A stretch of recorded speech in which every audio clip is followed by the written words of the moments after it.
Welcome to the Fearless Family Health Podcast. In a world that is filled with fear, my hope is to bring you inspiration, information, and support to live joyfully and more healthfully. Join me as each week I will bring you empowering tips as well as interviews with parents, doctors, and experts to bring you vital information to make you the master of your family's future. Hello, everybody, and welcome to another episode of our Fearless Family Health Podcast. Today, we are going to talk about the use of essential oils during pregnancy, labor, and in the postpartum period. Not only essential oils, but we'll talk about aromatherapy in general and hydrosols and what the difference is and get into those topics as well. The safety concerns some people may have so you can use these products safely and effectively. So today I have with me Christi Banks. Christi Banks has lived in Whatcom County for 20 years and is a wife, bonus mom of 2 teenagers, and mom to 1 spirited 8-year-old. She is a certified labor doula and postpartum doula. She has additional training in certified specialties including Childbirth Educator, certified Aromatherapist, Placenta Encapsulation Specialist, Rebozo Specialist, Malaysian Belly Binding Specialist, Healthcare Provider CPR and AED certified. She has a passion for serving new families as they welcome their babies and has been working as a doula for the last 8 years. So welcome, Christi Banks. Hi, Christi. Thank you for joining me on the Fearless Family Health Podcast. I'm excited to introduce people to you and what you do, and also into the world of essential oils and how you can use that for birth. So first of all, welcome. Thank you. I'm really happy to be here with you and to chat about using aromatherapy and essential oils. And as we mentioned in the intro, you are a doula, and both me and you know what doulas are, but there's a lot of people who may have never even heard the word before or know what a doula is. So let's just start with that. Explain what a doula does. So there are actually a few types of doulas. The one that most people have heard of or will hear about first when you learn what a doula is would be a labor doula. And a labor doula is someone who provides support for you during your pregnancy. And we sort of fill the gaps between Dr. Google and your provider. So we're there to answer questions you might have or to help you create a birth plan or provide you with education about your pregnancy options and preparing for your birth. And then we're also on call for you. So we attend your labor and we're continuous support. So your provider, your doctor, your midwife, your nurses, they'll be in and out of the room, whereas your doula is your constant. So that continuous support really reassures families. We hear a lot of people say, with my first baby, I got to the birth center and they got us all checked in and then they left. And so we're there to make sure that support is continuous, providing physical comfort measures, emotional support, talking people through what's going on, supporting both the laboring person and their partner, if there is a partner, and really just attuning to the needs of the room and seeing what needs to happen there. So yeah, and we stick around through the birth and follow up after the baby's born and just check in and see how feeding is going and seeing how physical recovery is going. The physical recovery after birth is usually something that catches people off guard. So that's, in a nutshell, what a labor doula does. There are also postpartum doulas that focus specifically on coming to your home in the weeks and months after you have a baby.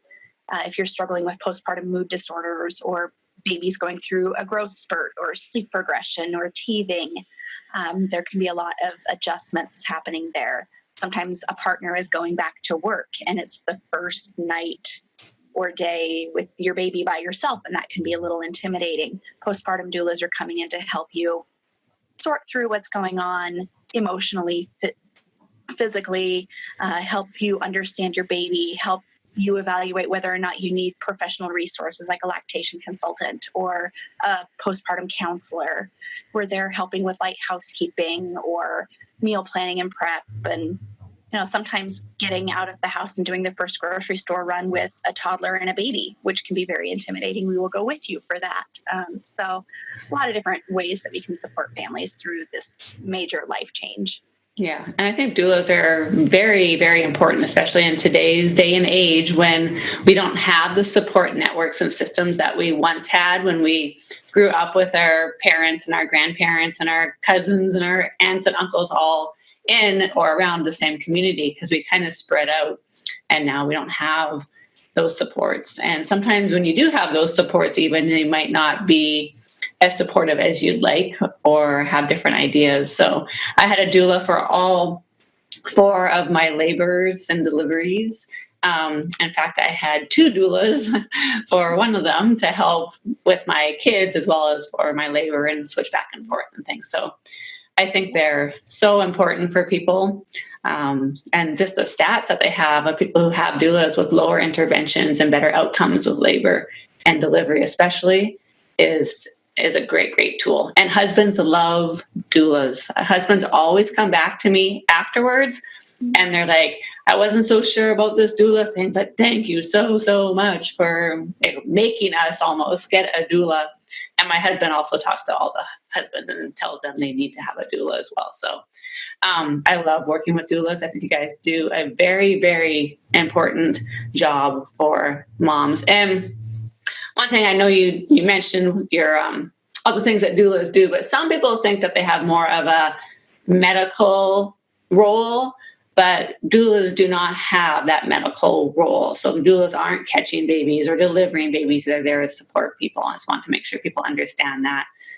They don't take the place of your midwife or birth provider or OBGYN or anybody like that, but they do help support. So thank you. There's a phrase out there where your midwife or your doctor is for the waist down and your doula is for the waist up. Cool. That's awesome. Well, thank you. So let's get into essential oils, because I know you love to use essential oils. You are, what is your title exactly? You're an essential oil. A certified aromatherapist for pregnancy, birth, and postpartum. Awesome. So you know your stuff. That's why I have you on here. So you use essential oils on a regular basis with your clients, I would assume. So tell me about what you use them for. What are some of your favorites? How to use them safely? Let's just get into it. Yeah, it's a pretty big arena, especially in this time where there are a lot of people who are diving into essential oils, and it's something just in the last few years you're hearing a lot more about all over the place, really. And so as a birth professional, it crosses into the pregnancy world and the labor world, and how do we use these safe and effectively? So I was just a doula. I used essential oils with my family, and I had one of our local midwives reach out and say, hey, we have a lot of people talking about oils. It's not something we're specifically trained in. We don't have a resource to send people to regarding safe usage and what should be used or shouldn't be used. Would you be interested in taking some sort of course so that you can be credentialed? So we have a resource locally. And so I did. I'm kind of a training junkie. I will just continue to expand on what I know. So I did that, and I learned so much about the impact of essential oils during your pregnancy and during your labor and in your postpartum recovery. So they can be incorporated very well. They serve a lot of benefits from early pregnancy on. So, yeah. So, there's a lot of information out there, and it can be very confusing to go online and research, is this oil safe? Half the websites are going to tell you yes. Half the websites are going to tell you no. Some of them are going to say, well, they're safe at this point in pregnancy, but not this point in pregnancy. So there's a lot of conflicting information out there. And it can be very confusing to navigate that world of how do I use these oils? A lot of people will buy an oil because they heard something really great about it, or they're gifted an oil and they get this bottle and they don't know what to do with it. So it just sits in the cupboard unused for years. And so, understanding how to use them is pretty important. Otherwise, they're just kind of taking up space, and essential oils are not cheap. So Yeah, so for pregnancy, as you know, when you're pregnant, your body is changing. You are experiencing a lot of symptoms and a lot of new feelings within your body. From the very beginning of pregnancy, usually the first things that women notice are tender breasts and morning sickness and fatigue and some emotional mood swings. And for aromatherapy, that can serve a really good function. With morning sickness, there are a lot of different ways that you can use aromatherapy to kind of help curb that nausea. Peppermint oil is a wonderful essential oil for that. Just smelling it right out of the bottle or diffusing it can help take away some of those feelings of nausea. Or if you are throwing up, they can help decrease that urge to vomit. Citrus oils, lemon, orange, tangerine, mandarin, those are all excellent oils at helping curb nausea as well if you're not really into the whole peppermint thing. Or if peppermint is a little too much, it's pretty potent. Citrus oils are excellent for helping out with that morning sickness, which hopefully only lasts the first trimester. Unfortunately, there are a few who just feel sick throughout their entire pregnancy. And if that's one of you, I'm so sorry. But yeah, it can be really helpful for that pesky, just not feeling like you want to eat, feeling that you get when you're pregnant. Yeah, and so many women have, morning sickness at varying degrees, from what I would call mild, just some nausea first thing in the morning, or maybe just later in the day. Morning sickness is kind of a term they use, but a lot of women will have it later in the day and not in the morning. Or just extreme where they're vomiting. And of course, if it's extreme where they're dehydrated and things like that, then they need to seek some help to make sure that they're hydrated properly. But using some natural forms of aromatherapy can definitely help. For sure. And, that's not to confuse morning sickness with another severe condition, hyperemesis gravidarum, HG. That's an actual medical condition. A lot of people don't realize that it is a severe condition. People think, oh, it's just really bad morning sickness. Essential oils are not going to touch HG. That is something that typically needs medication, IV fluids, potential iron infusions. That is definitely something in the realm of you seek out help from your medical provider. In fact, if someone tells you they have HG and you say, oh, I heard lemon essential oil can help, you're probably just going to annoy the person you're talking to, because trust me, at this point, they have tried everything for HG. So another thing that's very common throughout pregnancy are headaches. Your blood volume is expanding in your body to help filter out all the waste and bring all these nutrients to your baby. And that can sometimes cause headaches to happen, as well as the increase in various hormone levels. And so if you're having headaches, you can use a little bit of lavender or frankincense and just dilute it down and massage it into your temples or rub it on the back of your neck. And that can be very helpful at calming down those pregnancy headaches that you might be getting. So, yeah. Cool. Those are a couple of things that are definitely a lot of people will deal with in their pregnancy. Chiropractic care is great for headaches too, by the way. Yes, it absolutely is. I don't think people think of chiropractic care for headaches during pregnancy, but as your belly is growing and your balance is changing, your back is carrying a lot of weight in different ways, and so that will affect how your body is functioning. So absolutely seek out chiropractic. So some people want to know, of course, the big thing is, how do I make my labor the most efficient, fast as possible? Because people want to have the 6-hour labors and not the 34 or 36-hour labors. So as people are approaching the end of their pregnancies, what are some things that you use to help support moms? So, the end of pregnancy is this funny time where you want to get this baby out. You might be experiencing labor signs or prodromal labor where you're having contractions every 5 minutes for a day, or just not sleeping at night. And it can be very frustrating, and it can feel very defeating.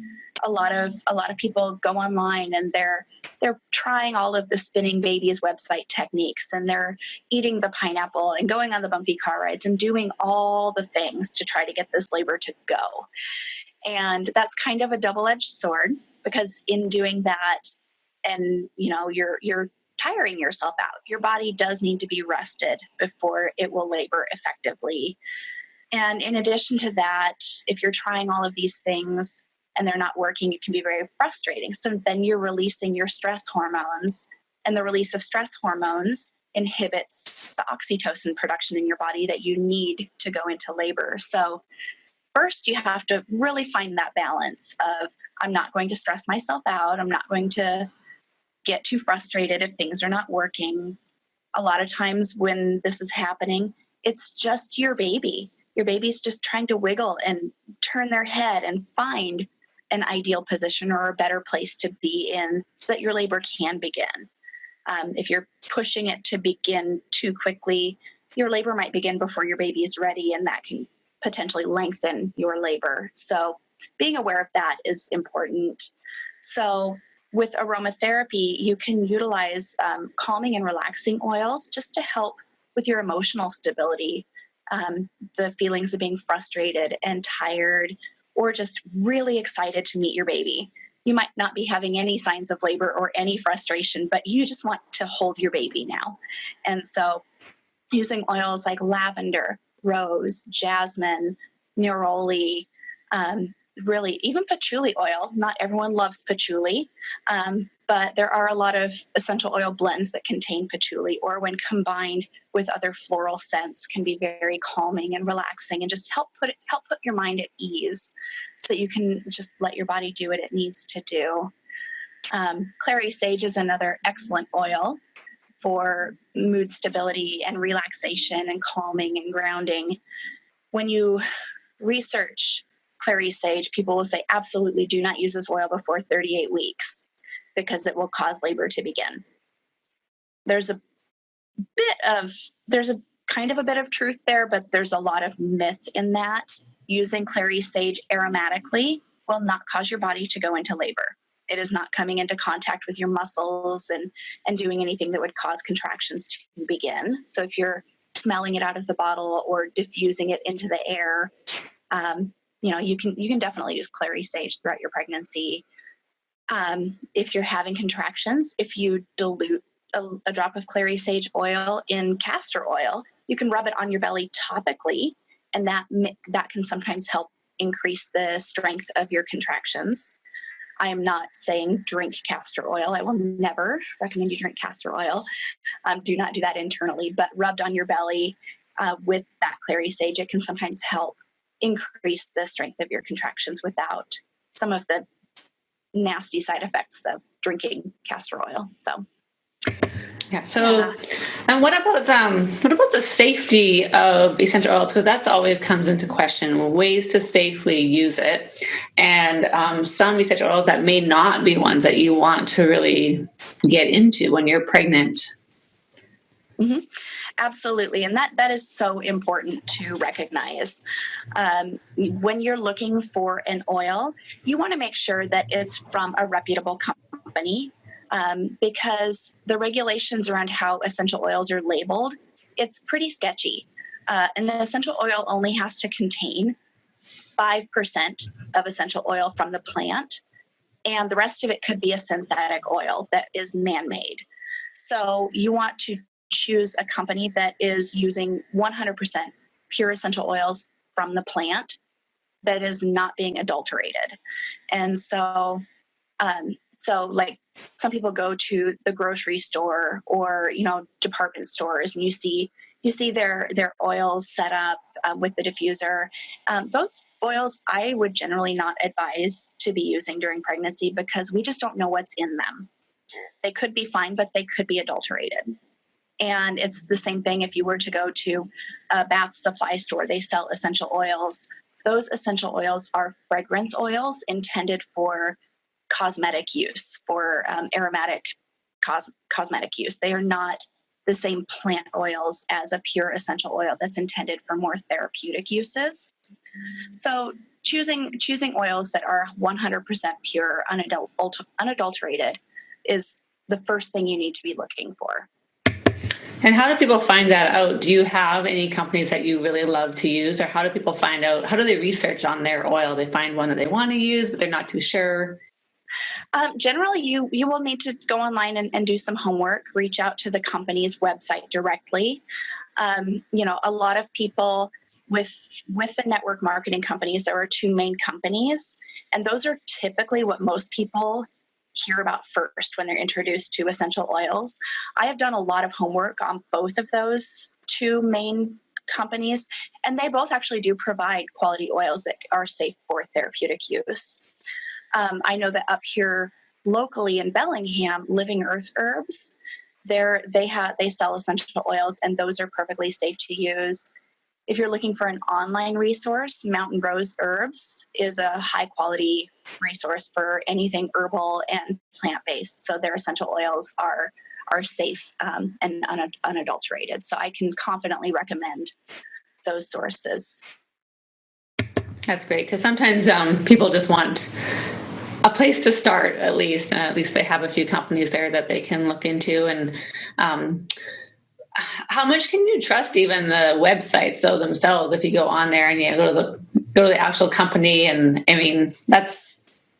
you're hoping that people are being honest and have all their information on there, but yeah, sometimes it's even hard with some companies, I would assume, to find out for sure that they are pure.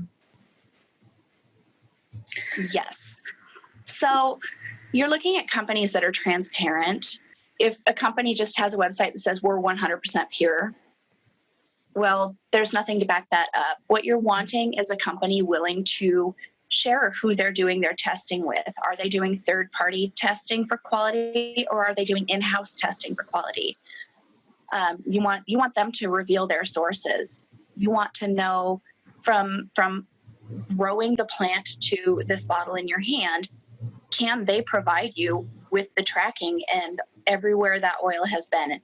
Who has handled that oil? Where is it distilled? What is that process? You want a company that's going to be willing to share that information with you. If you reach out to a company and they're not willing to tell you, I would question whether or not what they're offering you is really pure and living up to the standards that they are advertising, or if they are advertising within the loopholes of what they are allowed to advertise within. Yeah, and that's great. It gives people a start of what questions to ask, because that is the biggest problem, is knowing what questions to ask first, so you can get the information that you want. So now people can look at their companies and see what kind of quality their oils are, and go from there. So Hydrosols. What do you know about hydrosols, and how are they different than essential oils? Better, worse? They're different. Yeah. Yes, they are different. When you're looking at hydrosols, you're looking at essentially an infusion using plant-based material. They're wonderful products. They're more of they're leaning more towards herbalism than using aromatherapy via essential oils. But they are perfectly safe. They are not as concentrated in plant matter as an essential oil. So you don't have to worry about, am I diluting this? Is it safe to put on my skin? Hydrosols in general are pretty safe and mild compared to an essential oil, which is highly, highly concentrated and potent. When you're looking at the amount of plant material it takes to create a little bottle of essential oil, it's quite a bit. You're looking at 1.5 pounds or more of lemons to extract enough essential oil for a 15 milliliter bottle. So It's a lot. Whereas a hydrosol is not taking that concentrated plant material. The hydrosol is typically what remains after a distillation process. So. Yeah.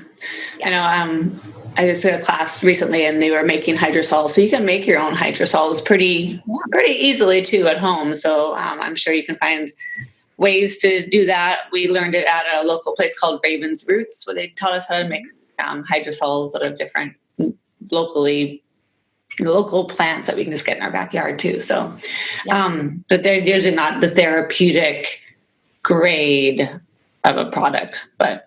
Right. And for aromatherapy in an aromatic use, a hydrosol is plenty effective.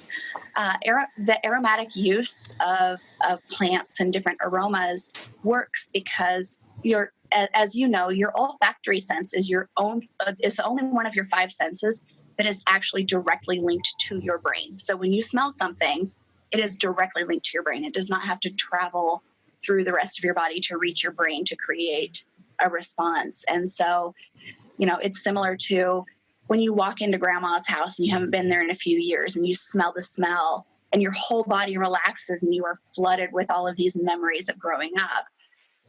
It's essentially the same way that aromatherapy works, except that in using oils, the oils have chemical compounds found in them naturally, and those chemical compounds inhaled interact with your brain and create different responses. So that's why you see a lot of the floral oils like lavender, rose, jasmine.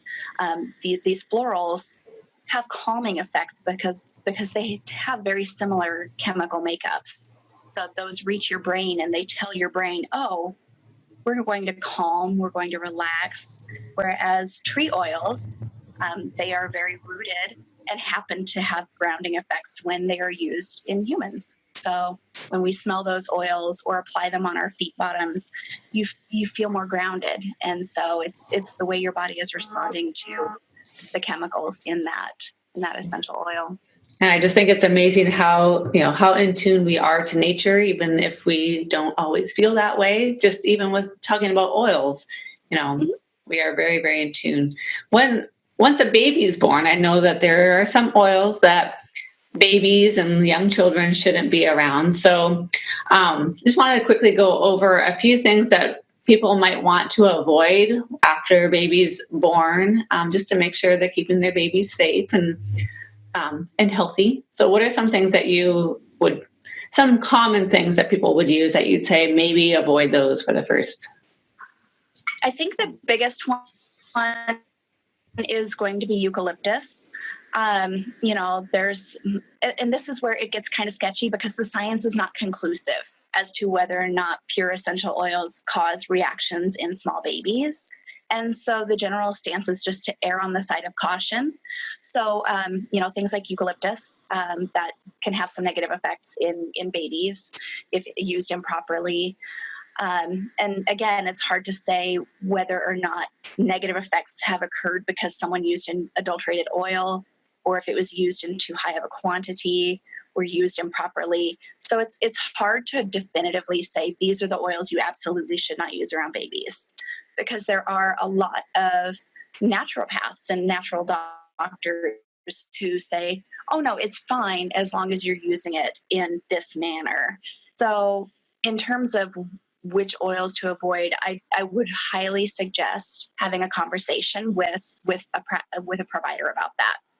If you're talking with a medical doctor, odds are they're probably just going to say no across the board. Medical doctors tend to not have a lot of study in specific essential oils and their effects on babies and children. So if you're looking for that advice, it is typically going to be better to go to a naturopath or a DO or someone who is more naturally oriented, who has education in specific essential oils, who understands the differences between an adulterated oil and an oil you bought at Walmart, and proper dilution and testing. So that can be a little tricky to navigate. Mm-hmm. I've just lost my sound on you. I think you're muted. Sorry, got you back. And say that there's, things that are not pure obviously have more potential for causing issues, and it's hard because they aren't as strictly, strictly monitored. Regulated.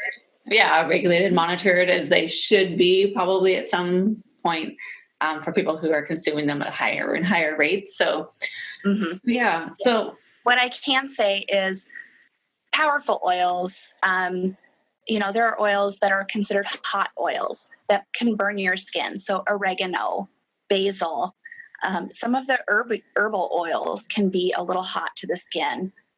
Some people are very sensitive to citrus oils on the skin, or the mints, spearmint, peppermint, wintergreen. These are all, they're very potent. And so it's important that if you are choosing to use those, that you're diluting them down substantially, especially if you want to use them on your children. In general, the general guidelines for diluting for children, and this is a loose term, guidelines and children. Some people are like, absolutely do not ever use oils on children under the age of 6. And other aromatherapists say it's fine, but never do more than a 1% dilution. So that is 1% essential oil to 99% carrier oil. And a carrier oil is different than an essential oil. A carrier oil is, your coconut oil, cocoa butter, olive oil, avocado oil, jojoba oil. It's an actual viscous oil that sort of encapsulates the essential oils and dilutes them down so that they're not touching your skin in their pure potent state. So, cool. Yes. I know. Yeah, there's a lot of confusion about what to use and what not to use, especially for children, I think, but, pregnancy as well. So it's good to have some places to start. And I think, like you said, dilution is key, especially if you're unsure about something, or if you're really unsure about something, just maybe avoid that and do something else, because there are a lot of options for oils that will do similar things that aren't as potent as others. So, right. And a lot of it just comes down to common sense, and using oils in a way that is comfortable for you. If someone suggests that you just take this bottle of oil and put it in your hand and rub it into your body, and you're not comfortable with that, don't do that. It's okay. It's okay to start small as you're exploring essential oils. And I recommend that, especially during pregnancy. If you're going to put these oils on your skin, you want to start at a 1% or a 5% dilution and just do a small test patch, just right on the underside of your arm, put some oil on there and wait a few hours. Essential oils will typically metabolize in about 3 to 4 hours. And if you're not seeing a topical reaction, then you're probably good to go on that oil. And you can play around with the dilution ratio that works for you at that point. But I can't recommend taking a new bottle of an oil you've never tried and putting it on your skin completely undiluted during pregnancy and seeing what happens. Yeah. When we're pregnant, our skin is so much more sensitive, and you are more likely to have some kind of sensitivity reaction to an oil or anything you put on your skin during pregnancy. So it's important to just use caution and start at the bottom and go from there.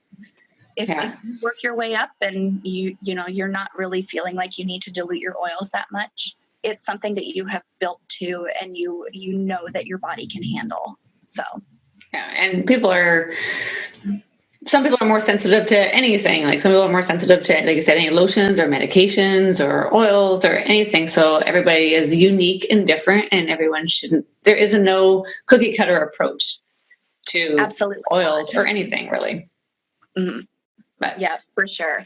And even in the world of aromatherapy, there are a lot of schools of thought amongst reputable aromatherapists, and that's even. I am not a master aromatherapist by any means. I do not have a PhD in this arena of work. And when I read those who have done all this research, even they combat each other and conflict each other, and it can be difficult to interpret that information. But one thing that they all have in common is that they will tell you, use common sense, start off with an oil by diluting and using aromatically, and go from there. And really just pay attention to how your body is responding to that oil. Yeah. Well, thank you for all that information. Do you have anything else you want to share before we? Well, I could give you a book recommendation that would be I awesome. have favorite, and actually I have 2 of them. I have one of them with me. My other one is lent out. This is The Healing Intelligence of Essential Oils by Dr. Kurt Schnabelt. And this was one of the required texts in my aromatherapy certification process. And what I like about his book is that it's a very medium approach to using aromatherapy and really talking about common sense and understanding how it works, how to use oils, the different aspects of using aromatherapy, whether it's topically. He does address internal use as well, because there are a lot of people using essential oils internally. And so it's good to have some information about that. The other one that I have specifically for pregnancy is a book written by Demetria Clark. She is one of the founders of the Heart of Herbs Herbal School. And her book is oh my goodness, and now it's slipping my mind because I didn't write it down, even though I refer to this book all the time. I want to say it's either Essential Oils for Pregnancy, Birth, and Babies or Aromatherapy for Pregnancy, Birth, and Babies. But it's written by Demetria Clark. And if you type that in on Amazon, it'll come up. It's a purple book with a pregnant woman on the cover. So yeah, but that's an excellent starting point. She also has a middle ground in terms of safety and diluting. And in that book, she also incorporates other herbal remedies for pregnancy and postpartum, things like hydrosols and salves and using different parts of the plants in addition to the essential oils. So we'll list both of those books and the authors in the show notes of the podcast as well. And maybe even a link to them so you can get directly to them if you're looking for some more information. For sure. Thank you so much for giving us some information on aromatherapy. I know more and more people are using it. It seems like all the time people are chatting about it a lot. So it's good to have some information on finding a safe oil, one that is pure, and how to use them both. Absolutely.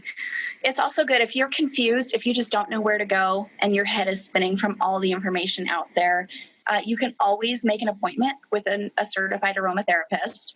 That's something that I do with my doula clients who are interested in using oils. We will just sit down, we'll do a consultation, we'll go through different oils, what their benefits are, have them smell the oils to see if they even like the aroma. I can't count the number of times people buy an oil because it's supposed to do something and then they smell it and they hate it. So we'll sit down and do that consultation, going through the safety protocols, how to use the oil. And that way you have a more complete picture of what will work best for you and you have some direction to go in. So for people who are in the local area, Skagit County, Whatcom County, this-ish area, how can people contact you if they have more questions? Our website is doulasofbellingham.com, and we've got a contact form there. Our phone number's there. So yeah, you can reach out and we're happy to set up an aromatherapy consultation if that's something you would feel you would benefit from. And for people who aren't local, is there a place that they can go to find certified aromatherapists? Typically, you can do some searches online for aromatherapists. Believe it or not, a lot of our natural plant stores that sell herbs and essential oils, a lot of the times the owners of those stores have a background in aromatherapy or have networked with aromatherapists and can give you more direction on where to go and find someone who can help you. Okay, awesome. Thank you very, very much for joining me, Krista. Anything you want to end with? Anything we left out?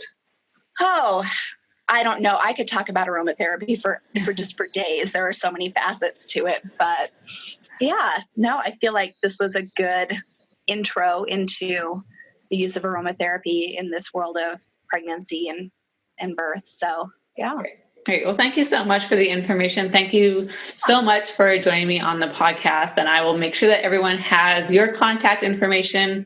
And if they have any questions, they can reach out to you and find someone who is certified in aromatherapy if they have any concerns or questions as well. So thank you all for joining us today, and we will see you again on the next podcast. All right. Thank you, Cheryl. Thank you for joining us on the Fearless Family Health Podcast. If you like what you hear and want to hear more, please subscribe to upcoming casts and rate us on iTunes. Also, don't forget to share it with your friends so we can all be fearless.